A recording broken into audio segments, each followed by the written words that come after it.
Oh, happy Thursday, everybody. I tell you what, I survived the week. Whew. We had a lot of rain in New Orleans yesterday, y'all. We had a wee bit of a flooding problem here. But it was just... I came in by boat to bring you tonight's special episode. So I went through all that trouble. You're going to have to stick around and watch the show. Follow us, hit that notification bell so you never miss a great show each week. And by all means, look, please like and share the stream so more people can get to know these incredible indie authors, entertainers, and artists we bring you each week. Whew, we were wet, y'all. Jeez. Well, a little quick housekeeping. As always, look, please check the links in the description of the show. Please consider supporting the show. Our Buy Me a Coffee link, cheap cup of coffee is all it takes to support the show. And by all means, check our merch page. Maybe pick you up a Cocktails with Cav ball cap or something. I don't know. Oh, we have a lot of fun with that storefront. And I tell you what, if you want to request a special item, just DM me. We could probably get it and put it in the storefront for more people to peruse. So, again, please just consider supporting the show any way you can. Just being here, I love you. Thank you, audience. Oh, well, I tell you what, I am swimming literally and figuratively. So I hope everybody's had a chance to grab a great cocktail, sit back, relax, and help me welcome to the stage the founder of After Dinner Conversation magazine, voted a top 10 literary magazine, the founder, Kolby Granville. Oh, Kolby, so glad you could finally join us, man. I've been excited to have you on the show. How you doing? I'm doing great, thank you. Oh, wait, where are you coming to us from tonight? I'm coming from Phoenix, Arizona. I'm actually coming just from a run. That's why I'm actually wearing my running clothes right now. But yeah, I ran a little slow, so I just ran straight in to come to do the interview. Oh, that's it. Everybody just comes run to do the Cocktails with Cav show, buddy. That's what. Heck yeah. If only we could be that lucky, I tell you. Well, no, I tell you, I was really fascinated. I got to know you on X. And as you know, the show, we interview a lot of authors, entertainers, and artists. But you yourself, you have an excellent literary magazine, and I believe it was an award winner. It was actually, yeah. So Chill Subs, there's a couple of people that do literary magazine submission tracking. Chill Subs, Submission Grinder, Submittable, and a few others. Chill Subs has about 3,000 literary magazines on there, and they asked their subscribers, what are your favorite ones to submit to? And they ranked us in the top 10. So we were very excited about that, considering that there are some very big players in the market, and we are, we're not to the Paris Review, that's for sure. Right. Well, and I'll tell you, that's just like After Dinner Conversation, the philosophy and ethics short stories. And I tell you, we're going to get into it a lot later in the show. And but man, Kolby, we'd love to let the viewers know about the creators and the runners of all these great things that help indie creators. Could tell us a little about yourself, man, how you got into this and how the magazine developed, all that kind of good stuff. Yeah, so I have been writing all of my life and submitting to literary magazines and writing stuff. And I'm also a big science fiction nerd. And one of the things that I realized early on that I liked about writing, and I liked about the things I read, and I liked about science fiction in particular, was not the science and not it was the fiction, right? And one of the nice things about science fiction, and I'm just using this as an example, we publish in every genre, but all you have to do is say, on another world. And that's it. You get a clean slate. You can create a world where up is down and down is up, and people have half a black face and half a white face. And, and it's cartoons do this now too. A lot of adult cartoons do the same thing, where they sort of use it as a tool to say, it's not about you. Okay, let's talk about you, right? And that to me is always the most interesting thing about media, whether it's television, film, books, magazines, whatever. If you think about your best media experiences, they are often the ones that you want to share with someone else, right? You come out of Star Wars, you come out of Fight Club, you come out of Barbie. And if it's done right, the first thing you do is you want to turn to the person next to you and say, hey, da-da-da-da-da-da-da-da, right? And so what we focus on is creating short story fiction that encourages that. And so we are not a plot-driven fiction. I mean, of course, our fiction has plots. But what we tell authors is, look, think of the thing that you want to talk about, and now think of the story that enables you to talk about it. And so the thing that I've said in lots of interviews, because I've done lots of interviews on lots of shows like yours, is often if we get a writer who is trying to write smart, it comes off as like contrived. Like invariably, you know what they write? They write about an AI car who's deciding if it should hit an old woman or a baby in a stroller. Okay, that's perfectly fine. But that's the kind of thing that you think about when you haven't thought about it. When you haven't thought about it much. So what we tend to look for, what we tend to publish, is not good writers who try and write smart, but smart people who are trying to be good writers, right? I would say about 2/3 of what we publish. Now, it's all blind readings. We don't know who they are before we read them. But once we accept them, and I'll send off a thing saying, send me your biography, about 2/3 of the people we publish have PhDs or professors in philosophy, economic theory, political philosophy, biology, computer science, computer programming, AI programming. And so some of these people have really hard science degrees. Some of them have humanity degrees. And so they think about these things all day long. Right, and then they write as a hobby, right? And that's perfectly fine. That's exactly what we tend to look for. Although we absolutely get writers as well. But it's probably a 50-50 split. And that's interesting, and just like I said, when I got to know you on X, just the title of the magazine, After Dinner Conversation. Obviously, I love cocktails and good after dinner conversation, but just the concept to me intrigued me because we have a lot going on right now in society, and it's definitely something that I think, sparks a lot of interest, is to be able to discuss these things in some kind of lucid manner, driven by, like you said, fiction. It's a fascinating concept, Well, and the reason the name for the magazine After Dinner Conversation came up is because thinking of my own childhood and thinking of growing up, like, where do children learn how to think critically and how to interact in respective ways? Often, traditionally, although less now, that's done by observing and in some level participating with adult conversations, right? You hear your mom and your dad talking over the dinner table. Your parents have friends over and 5 or 6 adults are sitting in the living room, and you're, 8 or 9 or 10 years old, hearing the way that adults interact, right?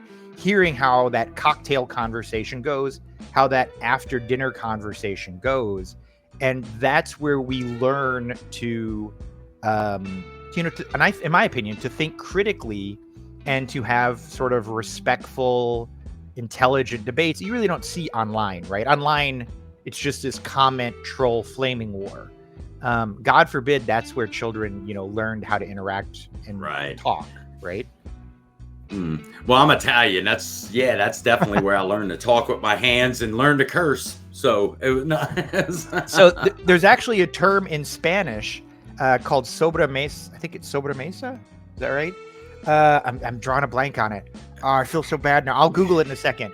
There's actually a term in Spanish for the after dinner conversation. No. But there isn't really a colloquial term like that in English.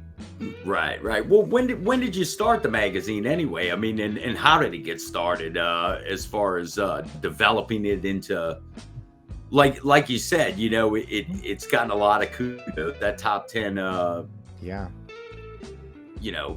literary magazine, award is nice. It's a nice designation for sure. Especially, it is a nice like designation. you said, with so much market competition in that area, Yeah, I mean, including universities and people with big funding donors and all that. So yeah, the term was sobremesa. I was right in my head. I just looked it up in Spanish.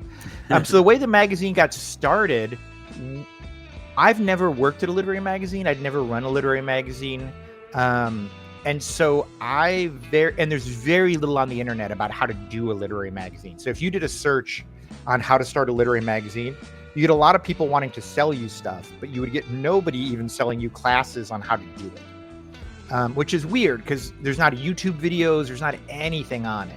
So initially what I did is I figured out how to publish short stories just on Amazon. And I thought, I'll give them away, or maybe I'll sell them for 99 cents or something. And my goal was to do one a week eventually. And I built up to one a week. And when I got to about 75 of them, I was talking to somebody, or I was doing something, and somebody's like, if you're publishing 4 or 5, and I was doing cover art for them and everything, like it was like a full-on ebook once a week, and it was just burning me out. And a friend of mine's like, hey, if you're doing 4 or 5 a week or month, that's a magazine. Like right. you could just you could just put them into a magazine, and then you'd only have to do 1 cover a month. You'd only have to do 1 upload a month. You'd only have to do 1 layout design a month. And so initially what we did is we did 5 news stories a month and 2 that we had previously published online.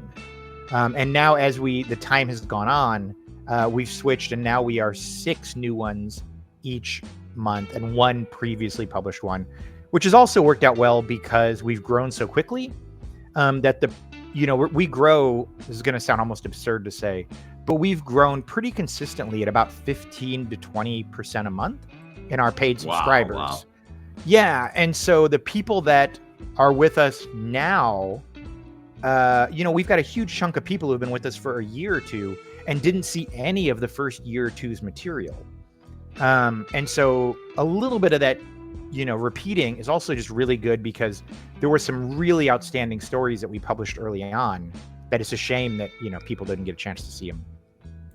Right. And I tell you, that's a big catalog of work you got going.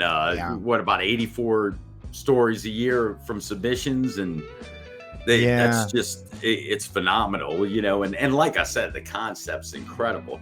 Well, I tell you, Kolby, let me go refill my cocktail. I don't know what you have on that end for Cocktails with Cav, but I'm gonna go get myself one as well. That's it. We'll go refill, and when we come back, man, please let's get into the magazine and let the viewers know about it, because it's just a fantastic website, as well as your Substack as well. So we'll talk about it in a minute, folks. Stick around. Hey, ladies and gentlemen, please, if you get a moment following the show, go check out my Linktree link at the top of my X profile. It has a plethora of information, and it's just a great way to never miss a show. You can subscribe for free, of course, to my Linktree, and on it you'll find all of the information you need, including the latest episode of Cocktails with Cav, as well as our Spotify audio-only podcast of our great X video streaming show, as well as ways to support the show, our entire full show archive on YouTube, and also all of our platforms that we're on. Please go visit us, follow and subscribe on all our channels and platforms. It's a great way to help get all of these great indie authors, entertainers, and artists further out in front of the public to help them. So again, please take a moment after the show, check out my Linktree link at the top of my X profile. Did you refill well on your end, bud? We don't have a lot of drinks in the house. I'm stealing one of my wife's White Claws. That And it works. It works. Not my drink of choice, but I'm willing to make do. Well, I tell you, when we talk about your magazine, like I said, I was fascinated by the concept of the whole ethics and philosophy-based stories. Let's dig a little into that if we could. Just, when you talk about submissions to your magazine and how it sparks those great conversations in the short story area. Yeah, sure. So we do something that I don't think anyone else does. Go ahead and click on where it says submissions. Can you do that? Sure. This is a really cool platform you've got. So click on submissions, and then you're going to see it's going to go through and it's going to tell you how we do stuff. But then keep scrolling down and you'll see a big button in the middle. There you go. Now hit submit story. And it doesn't actually take you to the submit story. It makes you watch a 5-minute video of me explaining to you what we publish. And then after you watch the video, then you can actually submit. And nobody else does this for some reason. But the reason we do it is because we run on entirely volunteer readers who read the submissions that are volunteers. And because we will accept all genres, right? Like in our little thing, it says like, we accept all genres. Westerns, erotica, we don't care. People are like, oh, I wrote something, I'll just submit it. And so they basically spammed our inbox for the first year or two. Right. And so we would get a lot of stuff that was like, look, do you know what we do? Like, yes, you wrote a story. Good for you. That's not like, no. Like, and so I kept trying to tell people, like, we are a genre. We're just not a genre that, like, we created our own genre. Our genre is short stories that ask ethical questions or philosophical questions. So yeah, maybe it's a Western, maybe it's a sci-fi, maybe it's a fantasy, maybe it's a whatever, but it has to fit our genre. And so we were getting, like a lot. Like for every 100 stories we got 5 to 7 that even if they were good enough were the kind of thing we publish. And so after I'd gotten about 300 or 400 submissions that way, I wrote everyone back and I was like, this is the very beginning of the magazine. I was like, giant do-over. My mistake. Here is what we do. In order for me to accept your submission, you have to copy and paste this paragraph into your email. Because at the time we were email submissions. And it says like, I know that you do this. I know that this is what you're looking for. And I think that my short story does this. And of those like 400 emails I sent out, I got like 60 back. But now, of those 60, like 20 or 30 of them were plenty good. Like they were of the right style. And I was like, man, we've got to do that. And so we have people go through a couple of hoops to learn about us. We also give away a free magazine on our website, and we tell people like, look, read the magazine, like, because here's what I also find, and then I'll shut up. If you are, I talk a lot. If you are a reasonably competent writer, like you've spent a couple of years like learning how to craft a story. Once you figure out what we do, you can just keep writing those kind of stories. Like once you've got us figured out. Okay, those are all our covers, all the magazines we've done. Those are all available on Amazon as well. Awesome. Yeah, once you figure us out, like you can just do it and do it and do it and do it and do it. And so we have authors we've published 2-3 times. I think we might even have one that we've published 4 times because he's a reasonably competent author. And what he will do is he'll just send me an email and say, hey, I'm thinking about writing this kind of story. Do you think this works? And I'd be like, yeah, I think it works. Write it. See, what do you think? And I would do that for anyone who emailed me, right? And so like I had an author a little while ago who sent me a story and he said, look, I want to write a story about a bunch of teachers that, have their own chat group, and a student gets access to it and shares it with the principal and with the other parents and everything. And I'm like, all right, I don't know if I like that. And he's like, but here's the question. I'm like, all right, what's the question? He's like, the question is, are teachers allowed to be people? Like, are they allowed to say just among themselves, God, I hate that kid? Or, right, even though they're not saying it to the kid, they're not saying it to the parents, but among themselves, can they vent? Or are they held to a standard not only outward facing, but should they also be held to a standard sort of inward facing? And I was like, yeah, no, good call. Because that's not just a teacher thing. That's a job thing. That's a life thing. That's a parenting thing. That's a spouse thing, right? Like this idea of, can you be held accountable for what's in your heart if it's not the way you're treating people or interacting? And he wrote it up, and it was a great story, and we published it, right? Cool. He had a thing he wanted to talk about.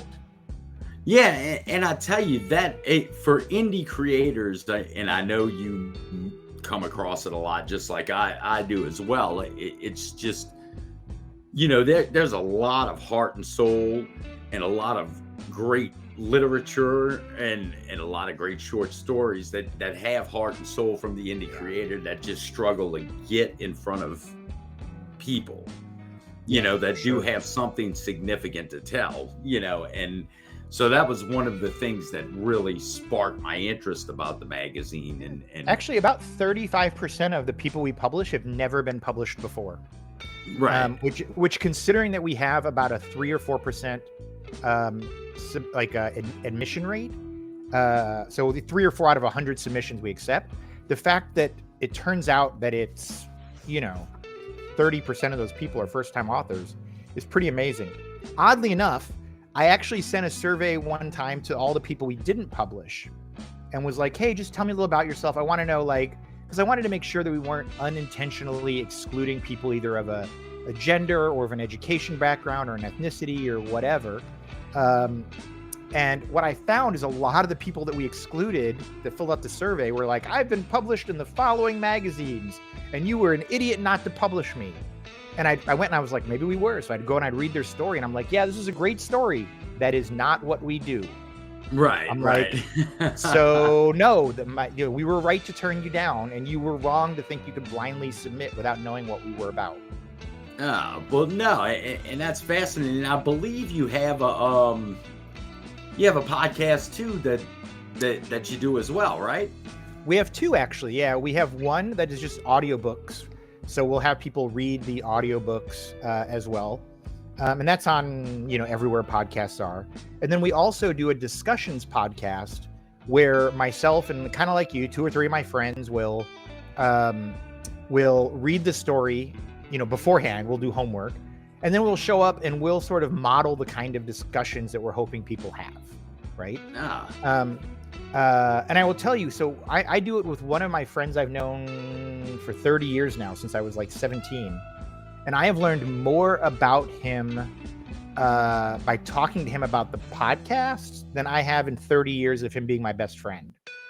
And because, if you're hanging out with your buddies, you just sort of talk about like sports or cars or girls or whatever the stereotypical things people think boys talk about. Here's what you don't talk about. You don't ask your buddy like, hey, do you think we have the right to destroy another planet to seed the building blocks of our own DNA into a new civilization? Like, do we have the right to sort of do genesis, right? To wipe out the bacteria in order to implant our bacteria and our DNA strands so that in 1 million years, a version of humans will exist on this planet.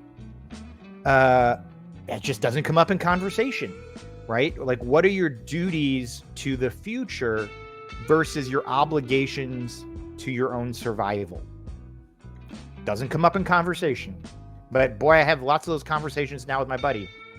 And I tell you that, and that is fascinating. And there's a lot of talk nowadays, just about that polarization that goes on, especially online, with social media and what have you. But it is to have conversations of any depth. You can't go wrong nowadays. And I think, your magazine definitely goes a long way into sparking those conversations too. And like you said, even your podcast to model those discussions and get diverse opinions or find out things you never thought you'd know about other people. It's just a great concept, Kolby. I'm telling you. Well, man, ladies and gentlemen, if you haven't had a chance to get to know Kolby, very accessible. He's on X at After Dinner Conversation. Please go give him a follow on X as well. But by all means, please go check out his website, afterdinnerconversations.com. And Kolby, you do have the free issue. We do, yeah. And get people to sign up. And I strongly, strongly encourage it, ladies and gentlemen, because I have as well. It's just great magazine, great short story submissions from indie creators that fit the genre. Right, Kolby? That's right. That is right. Of philosophical and ethical questions, but just fascinating reads as well as fascinating discussions. Man, did I miss anything, Kolby? Because I tell you, I'm really excited about your magazine. And again, kudos on getting into the top 10 of the best literary magazines there. Thank you. You as we were talking, there was one thing I did want to mention, because you brought up the idea of polarization in America today. Man, you are absolutely right. And I wanted to just mention that, oddly enough, that's the one thing we don't cover, is things where, and I'll just be really brief, man. I know you had a great wrap up. I'm just going to be really brief, though. So one of the things that I have found is people adopt the scripts that they hear, right? They watch a news show, or they listen to a talk radio show. And so when you ask them about X, right, whatever it may be, gun control, abortion, an election that happened, whatever, they're not thinking. What they're doing, because they've already thought about it to some degree, they're really pulling a speech off a shelf that they've already got in their head, and they're telling you their speech that they already had in their head, right? Right. You ask somebody about gun control, whether they're for it or against it. They're not thinking about their answer. They're grabbing their answer off some mental shelf, and they're just handing it to you. And the thing that we tell people is like, look, if you're writing or sending us a story where someone can do that, you've closed the ability to have a thoughtful conversation, right? So it's cool if you want to talk about gun control, but you have to write it in a way that you've tricked people into not being able to pull that script off the shelf, right? So you have to write a story about I don't know, suitcase nukes that you can buy at Walmart, and how there are people for and against that, or about some culture that believes that that the only way punishments can be inflicted is if the person that was hurt does the punishment personally, right? You have to personally cage your oppressor. You have to personally pull the execution switch, whatever. And so those are things that we haven't sort of pre-thought about. And so I'll give you an example. We had some lady who wanted to write something about abortion. Fine, whatever. It's a perfectly reasonable topic. But the way she came about it was that abortions were legal. But instead of the child being aborted, it was taken out of you and it was incubated. And they could do it from a day old. And then that baby was put up for adoption. So anytime you wanted to end a pregnancy, you basically gave that pregnancy to the government. But because there were so many, abortions or whatever, takings of these babies, that consequently America had a lottery that everyone between the ages of 18 and 40 were in this lottery to get drafted to take one of these unwanted babies. And men and women were included in the lottery, right? But the story is so absurd that you can't just say, oh, I'm for abortion or I'm against abortion. You have to discuss the story. Right. And that secondarily makes you think about your opinions about abortion, right? The main topic is sort of in the periphery of your vision, so you don't pull those scripts. And I think that, and maybe this is a good place to end, I think that's what good fiction does well, right? Is it causes you to think about something that you traditionally think you've already thought about. And I tell you, that is, I think, the strength of your magazine, as well as the strength of the art. The entire concept of literature, great literature throughout history. It is make people think outside of the box. And nah, man, look, I'm a fan, Kolby, that's for sure. and indie creators, look, I'm telling you, really, if you have something that fits the genre that we've talked about tonight, that Kolby's talked about, his great magazine, After Dinner Conversation, please look. Make sure you visit the website, afterdinnerconversations.com, and click that submissions button and watch those videos first. And then but get your stories in, because I tell you, it's a great opportunity to get published in a great literary magazine that's obviously garnered some kudos recently. So Kolby, I can't thank you enough for taking the time to come hang out with us, and I really appreciate it. Everybody go give Kolby a follow on X at After Dinner Conversation, and let's make some of that stuff happen, bud. I appreciate it. Thank you, George. I appreciate your time, man. Cheers. Cheers to you, Kolby.